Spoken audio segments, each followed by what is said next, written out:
বাংলাদেশের ফুটবলে অনেক অপ্রাপ্তির মাঝে বড় এক প্রাপ্তির খবর হামজা চৌধুরীর আগমন এবং লাল সবুজের জার্সিতে তার খেলার নিশ্চয়তার খবরটি।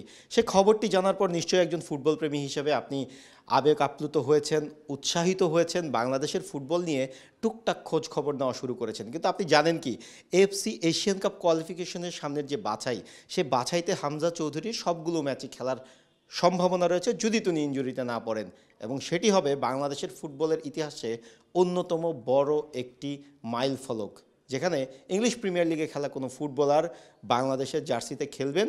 এবং এই অংশটি কাজে লাগিয়ে বাংলাদেশের ফুটবলের ব্র্যান্ডিং কোথায় যেতে পারে একবার ভাবুন।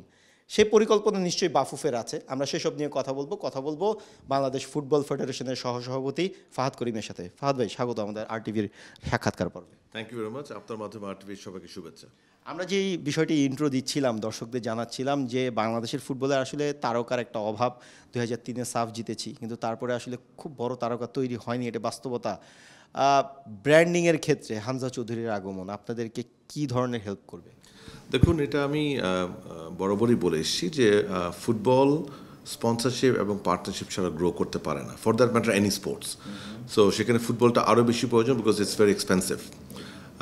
আর পার্টনারশিপ এবং স্পন্সরশিপ তখনই হবে যখন আপনি আপনার একটি ভালো প্রোডাক্ট থাকবে, যে আপনি একটি ভালো ব্র্যান্ডে পরিণত করবেন। সো আপনি ঠিক বলেছেন যে আমাদের সামহাও এই ফুটবল কিংবা ফুটবলার ব্র্যান্ডিংটা দীর্ঘদিন ধরে হয়ে আসে নাই। সো ঠিক ওই সময়ে যখন আমরা নির্বাচিত হলাম, একটা বড় চ্যালেঞ্জের মুখে পড়েছি। আমি মনে করি যে হামজার আগমনটা আমাদের জন্য অত্যন্ত সুখবর, এবং আপনি জেনে খুশি হবেন যে হামজার নিউজটা যখন আসা শুরু করে তখন আমাদের সোশ্যাল মিডিয়ায় ফ্যান এঙ্গেজমেন্ট অনেক বেড়ে গিয়েছে। আমাদের বেশ কিছু স্থানীয় প্রতিষ্ঠান, বিশেষ করে ব্যাংকস এবং বেশ কিছু মাল্টি ন্যাশনাল আমাদের সাথে যোগাযোগ করেছে, যে তারা কোনো কমিটমেন্ট দেয়নি, বাট তারা জানতে চেয়েছে যে হামজা কি আসলে খেলবে, হামজা যদি খেলে হামজা কখন আসবে, কি করবে। So definitely it's a great news for Bangladesh football যে উনি আমাদের লাল সবুজ জার্সি পরে খেলবেন। এবং সবচেয়ে বড় কথা হচ্ছে ওনার এই আগমনের খবরটা আমাদের জন্য অত্যন্ত ইতিবাচক। আর আমাদের এখন কাজ হবে কিভাবে এটাকে মেটেরিয়ালাইজ করা। এখন সেই প্রক্রিয়ায় নিশ্চয়ই আপনারা কাজ করছেন। ইন্ডিয়ার বিপক্ষে 25শে মার্চের ম্যাচ দিয়ে যা শুরু হবে, এটার প্রাথমিক ধাপটা আসলে কোথায় আছে এখন? আমরা আসলে দায়িত্ব পাওয়ার পর থেকে আমরা বেশ কিছু জিনিস নিয়ে কাজ শুরু করেছি মার্কেটিং পার্সপেক্টিভ থেকে। আপনি নিশ্চয়ই শুনেছেন আমরা কিট পার্টনার, যেটা দীর্ঘদিন ধরে বাংলাদেশে ছিল না, সেটা একদম চূড়ান্ত পর্যায়ে আমরা এসে গিয়েছি। আমরা প্রথমবারের মতো একটি ফুটবল পার্টনার নিচ্ছি, সেটাও একদম চূড়ান্ত পর্যায়ে এসে গিয়েছি। ইনফ্যাক্ট আমার সম্মানিত সভাপতির দেশের আগমনের উপর ভিত্তি করে আমরা অ্যানাউন্সমেন্ট ডেটগুলি ঠিক করব, আর যদি কোনো কারণে উনি আমাদেরকে সম্মতি দেয় হয়তো তার আগে আমরা অ্যানাউন্স করে ফেলবো। এর বাইরে আমরা আমাদের নারী জাতীয় দল যেটি আছে তাদেরও একটি দীর্ঘমেয়াদী পার্টনারশিপ চূড়ান্ত হয়ে গিয়েছে, এখন জাস্ট অ্যানাউন্সমেন্টের অপেক্ষায়।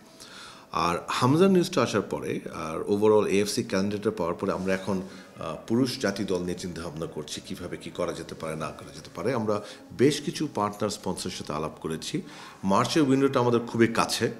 সো আমি বলতে পারছি না যে তার আগে আমাদের এই পার্টনারশিপগুলি মেটেরিয়ালাইজ হবে কি হবে না, বাট তবে আমরা খুবই দৃঢ়ভাবে বিশ্বাস করি যে এবছর ইনশাল্লাহ, because of AFC qualifying matches and because of Hamza's arrival and ইনশাল্লাহ হোপফুলি আমাদের ভালো পারফরমেন্সে আমাদের জাতীয় পুরুষ দলেরও একটি ভালো পার্টনার আমরা পাবো ইনশাল্লাহ। সেক্ষেত্রে হামজা চৌধুরীর কিছু কনসার্ন নিশ্চয়ই আপনি শুনেছেন গণমাধ্যমে। তিনি যেই মানের ফুটবলার, তাকে সেই ফেসিলিটিগুলো গ্রো করা, ফেসিলিটিগুলো দেওয়া এবং সেটা ইনশিওর করা, এই জায়গাটায় আপনারা নিশ্চয়ই একটু কথা বলেছেন। যেহেতু আপনি মার্কেটিং ডিপার্টমেন্টটা ফুটবল ফেডারেশনে দেখছেন, সেখানে কোলাবোরেট করতে হয় সবগুলো ডিপার্টমেন্টের সঙ্গে। এই জায়গাটায় কি অবস্থান বাফুফের? জি, আপনি তো জানেন যে আমাদের সম্মানিত সভাপতি নিজেই কিন্তু ন্যাশনাল টিমস কমিটির চেয়ারম্যান, এবং আপনি সম্ভবত দেখেছেন যে উনি রিসেন্টলি লন্ডনে হামজা চৌধুরী এবং তার পরিবারের সাথে ব্যক্তিগতভাবে গিয়ে দেখাও করে এসেছেন। সো ইয়েস, ওনাদের বেশ কিছু কনসার্ন ছিল, বাট মাননীয় সভাপতি ওনাদেরকে এশিওর করেছে যে লজিক্যালি যা যা করা যাবে আমরা সবই করবো তার জন্য, because at the end of the day উনি তো আমাদের জাতীয় দলের খেলোয়াড়। সো ডেফিনেটলি উনি যখন সেই সিদ্ধান্তটা নিয়েছে, জাতীয় দলে থাকাকালীন তার দায়িত্ব কিন্তু আমাদেরই। সো আমরা সেখানে ডেফিনেটলি কোনো রকম কার্পণ্য করবো না। প্রফেশনালি লজিক্যালি যা যা রিকোয়ারমেন্টস আছে সেটা ফেডারেশনের পক্ষ থেকে অ্যাড্রেস করা হবে, এই ব্যাপারে কোনো সন্দেহ নেই। বাংলাদেশের ফুটবলে একটা বড় রকমের একটা দুর্নাম আছে, কিংবা সবসময় বলা হয় টাকা নেই টাকা নেই, অনেক কিছু নেই, ভালো একটা মাঠ নেই বা ক্লাব স্ট্রাকচার নেই, অনেক কিছু নেই। এর মধ্যে হামজার আগমনের খবরটা নিশ্চয়ই একটা বড় প্রাপ্তির খবর। এই জায়গায় বাংলাদেশে ফুটবল ফেডারেশনের কিংবা ফুটবলের ফান্ডিংয়ের যে ইস্যুটা, এফসি থেকে যে টাকা পাচ্ছে কিংবা লোকালি যেভাবে করা যায়, সেটা আপনার জন্য একটা বড় চ্যালেঞ্জ। আপনি এটাকে আসলে কিভাবে প্ল্যান করছেন আগামী 3-4 বছরের জন্য? যে আমার মনে হয় আপনি ইউ আর ভেরি রাইট। এটা আসলে বদনাম কিংবা সুনামের কিছু নয়, যেটা হচ্ছে বাস্তব সত্য যে ফুটবলে ডেফিনেটলি আমাদের স্পন্সরশিপ খুবই কম। ওভারঅল আপনি যদি ফুটবলটা করতে চান, যে টোটাল খরচটা হয় সেই খরচটা আসলে আমাদের আসে না, আমাদের এএফসি ফিফা ফান্ডিং থেকেও পুরোপুরি কভার হয় না এবং একটা সিগনিফিকেন্ট গ্যাপ থাকে। এবং আপনি জানেন যে বিগত দিনগুলিতে যেটা হয়েছে, ফুটবল কিন্তু মাঠে ছিল সবসময়। সো ফুটবল মাঠে রাখতে কিন্তু আপনাকে ন্যূনতম একটি খরচ করতে হয়। সো সেই খরচটা তো আর আমরা এখন বন্ধ করব না, আমরা ডেফিনেটলি ফুটবলটাকে মাঠে রাখবো এবং ইনশাল্লাহ আমরা চেষ্টা করবো সেটাকে আরও সমগ্র দেশব্যাপী ছড়িয়ে দেওয়ার জন্য। আপনি দেখেছেন যে আমাদের এই কমিটির আন্ডারে ইতিমধ্যে ডিস্ট্রিক্ট লিগ কমিটি করা হয়েছে সেপারেট, স্কুল কমিটি সেপারেট করা হয়েছে, মহিলাদের ডিভিশনাল লিগের প্ল্যান করছি আমরা। সো আমরা ফুটবলটাকে সমগ্র দেশে ছড়িয়ে দেবো। This was our commitment. এবং এটার চ্যালেঞ্জটা অত্যন্ত ডন্টিং আমি বলবো আপনাকে, because genuinely there is a serious financial crisis. আমরা যেটা করার চেষ্টা করছি আমাদের সম্মানিত সভাপতির নেতৃত্বে, যে আমরা ওভারঅল ফাইন্যান্সিয়াল প্ল্যানিংটা আগে থেকে করার চেষ্টা করছি। যে আমরা, যেমন আমি আপনাকে এতটুকু বলতে পারি যে আমাদের ওমেন্স এবং মেন্স ফুল ক্যালেন্ডার কিন্তু আমাদের এখন লকড। আজকে জানুয়ারির শেষ, আমাদের কিন্তু এই বছরের 25-এ পুরো ক্যালেন্ডার লক এবং একই সাথে পুরো বাজেটও লক করে ফেলেছি আমরা।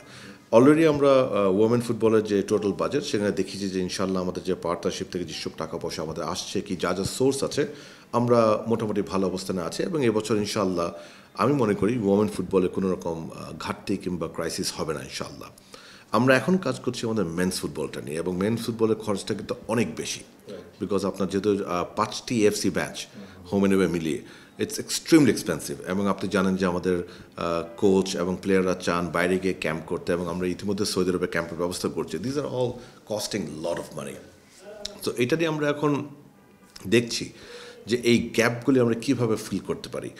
আমরা মাননীয় উপদেষ্টা এবং মন্ত্রণালয়কে আমরা চিঠি লিখেছি আমাদের ট্রাভেল এবং অ্যাকোমোডেশনে কিছু সাপোর্ট দিতে পারে নাকি। আমাদের সম্মানিত সভাপতি নিজে বিভিন্ন এয়ারলাইন্সের সাথে কথা বলেছেন যে আমরা ওখান থেকে কোনো সাবসিডি পেতে পারি কি পারি না। আমি ব্যক্তিগতভাবে চেষ্টা করছি জাতীয় দলের একটি পার্টনার আনা যায় নাকি, দীর্ঘমেয়াদী না হলেও অ্যাটলিস্ট সিরিজ ওয়াইজ যদি পার্টনার আনতে পারি, সেই অপশনগুলি নিয়ে আমরা আলাপ করছি। সো আমাদের কমিটমেন্ট থাকবে যে হ্যাঁ, প্রথমবার এসে তো আমি আমার ঘাটতি সব মেটাতে পারবো না, দ্যাটস দ্য রিয়ালিটি। বাট আমরা এতটুকু বলতে পারি যে টিপিক্যালি হিস্টোরিক্যালি ফুটবল ফেডারেশনে বছর শেষে যে ঘাটতি হতো, যে কারণে হোক যে ঘাটতিটা হতো, আমি বিশ্বাস করি সেই ঘাটতিটা অনেক কমে আসবে এবছর। এবং আই এম ভেরি কনফিডেন্ট ইনশাআল্লাহ যে আমাদের টেনিউরে আমরা ওই ঘাটতি থেকে জিরো করে যাবো ইনশাআল্লাহ। যে আমরা আপনাদেরকে দেখাবার চেষ্টা করব যে হ্যাঁ, ফাইন্যান্সিয়ালি হয়তো আমাদের টাকা সেভিংস নাই, কিন্তু আমরা লসও থাকবো না, মানে ওই ক্রাইসিসটা থাকবো না। That is our commitment and pledge to all the fans of Bangladesh. আমার লাস্ট কোশ্চেন, সেটা নিশ্চয়ই আপনাদের একটা চ্যালেঞ্জ যে আপনারা হচ্ছে কি ফাইন্যান্সিয়ালি একটা ব্যালেন্স অবস্থায় রেখে যাবেন পরবর্তী কমিটির জন্য। কিন্তু তার আগে একটা বিষয় আপনার জন্য আরেকটা চ্যালেঞ্জ নিশ্চয়ই, যে বাংলাদেশের যেই ভালো পার্টনার আনতে গেলে ভালো প্রোডাকশন লাগে, ভালো অ্যাটমসফিয়ার লাগে, মানে মাঠটা ভালো লাগে, বাংলাদেশের যেটা অনুপস্থিত। আপনার জন্য এই বাস্তবতাটা আসলে ফেস করাটা কতটা চ্যালেঞ্জিং? কারণ আমরা জানি বসুন্ধরা কিংস এরেনা ছাড়া বঙ্গবন্ধু স্টেডিয়াম এখনও হচ্ছে গিয়ে কাজ চলমান। এই জায়গাগুলো ছাড়া অন্যান্য মাঠগুলো আসলে প্রোডাকশন কোয়ালিটি যত ভালোই হচ্ছে গিয়ে ইনপুট দেওয়া হোক না কেন, সেখানে ভালো আউটপুট পাওয়াটা ভেরি ডিফিকাল্ট। তো এটা আপনার জন্য আসলে কতটা চ্যালেঞ্জিং? এটা অত্যন্ত চ্যালেঞ্জিং আমি আপনাকে বলবো, বিকজ আপনি জানেন as per the FIFA guidelines আমরা তো জার্সিতে ব্র্যান্ডিং করতে পারি না unless it's a practice jersey, and that again official ম্যাচের 2 দিন আগে সেটাও করতে পারি না আমরা। সো আমাদের যখন পার্টনাররা আসে তাদেরকে কিন্তু আমার প্লেয়ারদের উপরে, অর্থাৎ জার্সিতে on the ground on the pitch দেওয়ার খুব একটা জিনিস কিন্তু নাই, unlike cricket or any other sports. So আমরা যদি ভালো প্রোডাকশন করতে পারি, তখন যেটা করতে পারি আমরা এর টাইমে তাদেরকে স্পেস দিতে পারি, আমরা অন দ্য গ্রাউন্ড তাদেরকে স্পেস দিতে পারি, এবং আমাদের ডিজিটাল প্ল্যাটফর্মগুলিকে মোর এঙ্গেজ করে সেখানে তাদেরকে কিছু পজিশন দিতে পারি। সো এই সার্বিক নিয়ে আমরা কাজ করছি, এবং প্রোডাকশন ইজ এক্সট্রিমলি ইম্পর্টেন্ট, এবং at the same time production is expensive also. So এটা নিয়ে আমরা কাজ করছি যে আমাদের এবছরের যে প্ল্যান আছে, যে আমাদের সালের যে লিগটি হবে, আমাদের ঢাকার যে মেইন লিগ যেটা পুরুষের এবং মহিলাদের যে লিগটি হবে, আমি এখন কাজ করছি পার্টনারদেরকে নিয়ে যে লিগে আমাদের 90টা খেলা হয় এবং ফেডারেশন কাপে আমাদের 22টা খেলার মতো হয়। সো অল টুগেদার 110-20টার মতো খেলা হয় এবং মেয়েদের আমরা যদি 10টা টিম দিয়ে করি ন্যূনতম 45 গেমস হয়। তো এই প্রত্যেকটা গেমগুলিকে যেন আমরা ন্যূনতম 4টি ক্যামেরা, মিনিমাম 4 ক্যামেরা দিয়ে প্রোডাকশন করতে পারি, সেটা নিয়ে আমি এখন কাজ করছি এবং আমার ইনশাল্লাহ আমি বিশ্বাস করি 2025-26 মৌসুমের যে লিগটা হবে ইনশাল্লাহ আমরা ওই কমিটমেন্টটা আমরা রাখতে পারবো এবং আমার কমিটমেন্ট থাকবে এবং আমার চেষ্টা থাকবে যে একই সাথে একটি টিভি চ্যানেল যেন সবগুলি খেলা দেখানো হয় লাইভ, আর একই সাথে আরেকটা অনলাইন ওটিটি প্ল্যাটফর্মের জন্য দেখানো হয়। বিকজ এই দুটো নিয়ে আমি এখন কাজ করছি এবং আমি সবগুলি তো আমরা একসাথে প্রোডাকশন আনতে পারবো না, বাট আমাদের মেজর যে দুটো লিগ, পুরুষ এবং মহিলা লিগ, এই দুটো লিগকে আমরা প্রতিটি খেলায় যেন আমরা সম্প্রচার করতে পারি একটা মিনিমাম স্ট্যান্ডার্ডে, সেটা নিয়ে আমরা ডেফিনেটলি কাজ করছি এবং 25-26 সিজন থেকে শুরু করবো ইনশাল্লাহ।